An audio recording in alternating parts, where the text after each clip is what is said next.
everybody, welcome back to the channel. This is Henry. I am back at Cat Lake in Squamish, BC.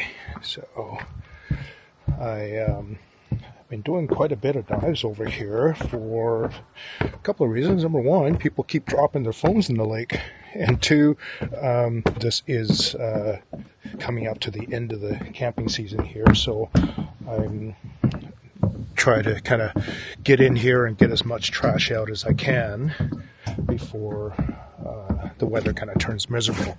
Man, look how beautiful it is over here.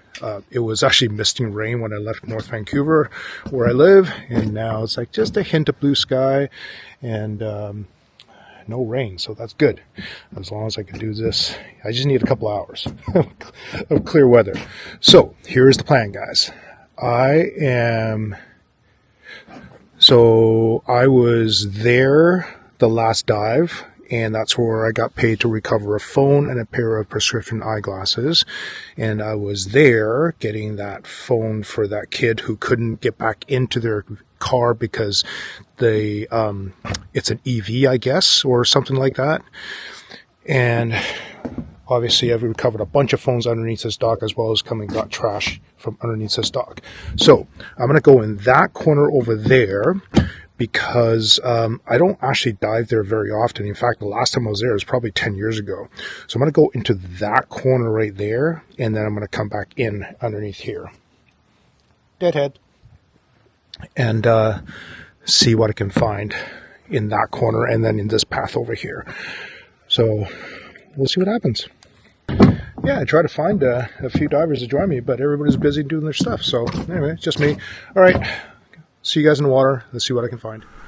Well, we're going to skip the very first part of my dive because it was really, really boring. I was looking for a phone that I wasn't really confident that I could actually find, and I was just kind of spent probably like 10-15 minutes swimming around through some blowdowns, some branches and stuff like that, thinking that I might be able to find a phone without really a good reference. So we'll just skip that part because it's super boring.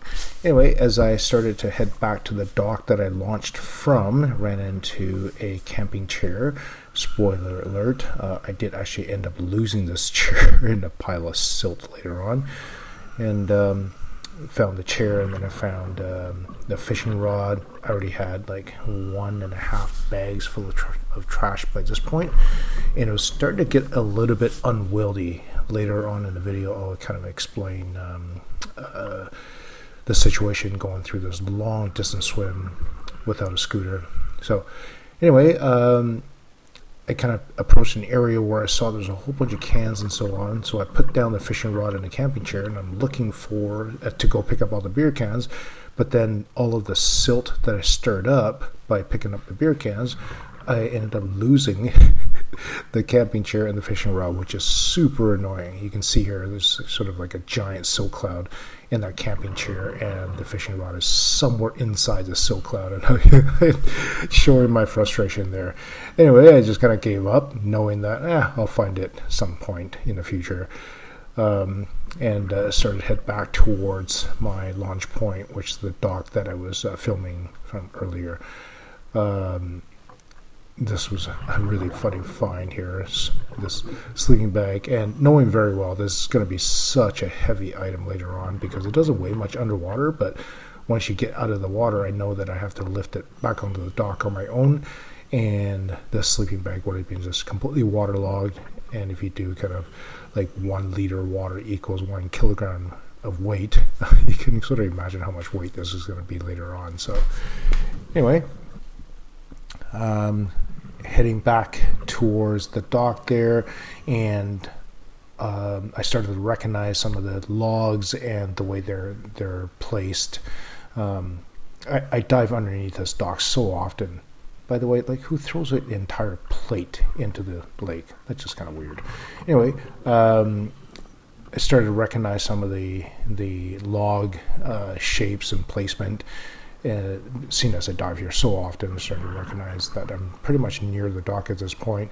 I think at some point here you'll see a chain, which lets me know that there it is. There's that chain, so which lets me know that I'm directly underneath that dock. and basically did my safety stop, hit it back up to the surface, and was really kind of dreading this part here. Had to bring up, the bags are so heavy with just water and weight and so on.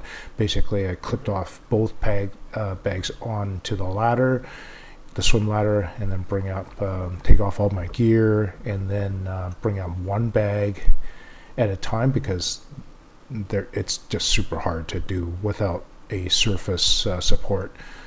Bring out one bag, climb up the ladder, try not to fall off the ladder back into the water, and then climb back down, grab the second bag.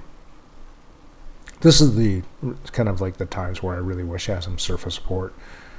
I'm really grateful for Gordon from Hike and RV channel to come out and do some surface support whenever he has time.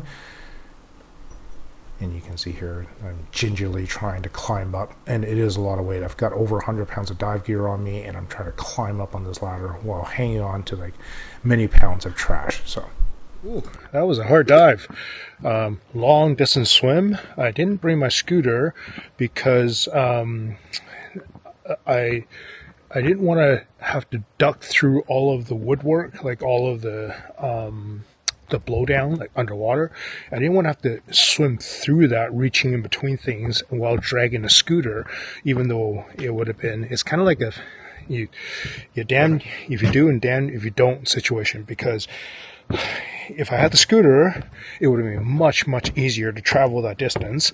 But then every time I ducked underneath a piece of log or some branches trying to get at a piece of trash, I would have been hung up by the scooter that was right. It would have been attached to me, and then of course, you kind of give up that whole luxury of not needing to swim so damn hard, especially when I got two like full bags of trash attached to me, like these guys, especially this one here with the sleeping bag. Man, that was a lot of drag in the water. All right, here we go. 20, 30, 40, 50, looks like 50 cans, and one swamp beer right there. This one is full. Let's turn that over. I've never had one of these before, so that'll be interesting. Got a bit of other trash. There's a pair of swim goggles and sunglasses, and some glass bottles, one full Corona, some lighters. I want to say this thing is one of those diabetics wear, and obviously they were swimming in the water. This thing just fell off. That's a sleeping bag. This thing normally weighs like maybe 5 pounds, now it weighs like 50 pounds. Oh my god. Anyway, that's the trash right there. There you guys, there you go, that's the trash, and that was a fun dive. Got lots of recyclables out of there, the headlamps with the batteries right there next to the green plate, so that's good. Yeah, fun dive. Wish I had my dive team with me for this one here. Would have got more stuff out, but that's okay. Don't think I'll come back to this dock again this year.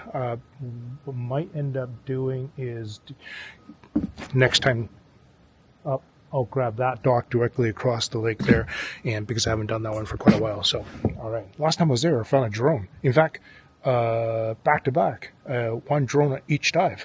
So that was fun. Never found the owner. Anyway. All right. Thank you so much for my sponsor. Thank you so much to my Patreon supporters. If you're interested in supporting my journey of removing trash, you can go to my the link below the video and donate through a Patreon subscription. All right. Thank you so much for Lime Bike Share for the dive logistics, and we'll see you guys in the next one.